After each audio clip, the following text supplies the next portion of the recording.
1614년 3월 19일 영창대군의 죽음과 개추국사. 1614년 3월 19일 음력 2월 10일 영창대군 1606만 1614이 사망하였습니다.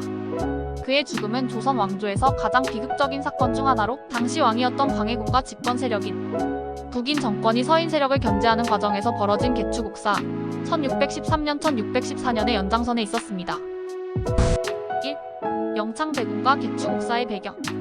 1. 광해군과 서인의 대립. 광해군은 선조의 차남으로 임진왜란 중 뛰어난 능력을 보이며 세자가 되었습니다. 그러나 선조는 광해군을 왕세자로 세운 후에도 후궁 김씨 임목대비 소생인 영창대군을 낳자 마음이 흔들렸습니다.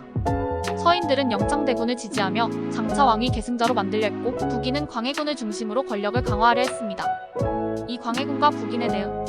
1608년 선조가 승하한 후 광해군이 즉위하며 북인 정권이 들어섰습니다. 북인은 자신들의 정권을 위협하는 세력, 특히 서인과 임목대비 광해군의 계모 그리고 영창대군을 제거하려 했습니다.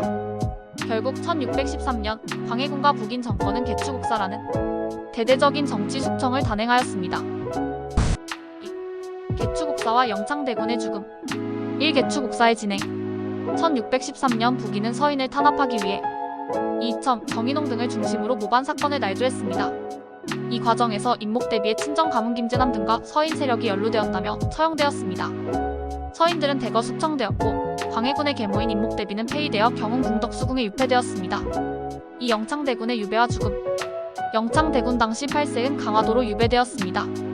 이듬해 1614년 광해군 6년 북인 정권은 영창대군을 살해하기로 결정하였습니다. 유배지에서 불을 피운 방에 가두어 죽게 하는 방식으로 처형되었습니다. 당시 영창대군의 나이는 불과 9살이었으며 이는 조선 역사에서 가장 비극적인 어린 왕족의 죽음 중 하나로 기록되었습니다. 3. 폐모살제와 인조반정. 1. 폐모살제의 오명.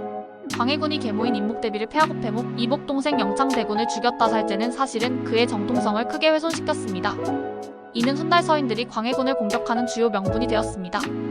이 인조반정 1623년과 서인의 복수. 1623년 서인 세력은 인조반정을 일으켜 광해군을 폐위시켰습니다. 이후 광해군은 유배되었으며 북인 정권은 몰락하였습니다.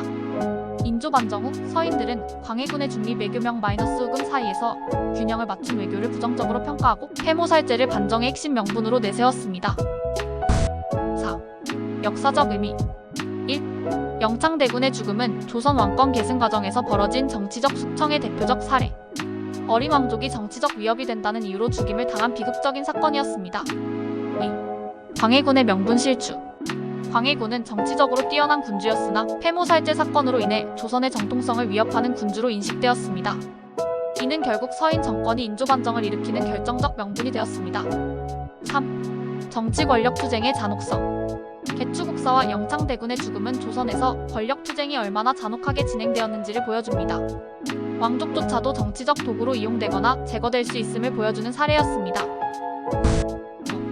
결론. 1614년 3월 19일 영창대군은 강화도에서 처참하게 사망하였습니다. 그의 죽음은 광해군과 북인 정권이 권력을 유지하기 위해 행한 정치적 숙청의 대표적인 사례였으며 훗날 인조반정의 결정적 명분이 되었습니다. 이 사건은 조선 왕조의 권력 투쟁이 얼마나 치열하고 잔혹했는지를 보여주는 역사적 비극으로 남아있습니다.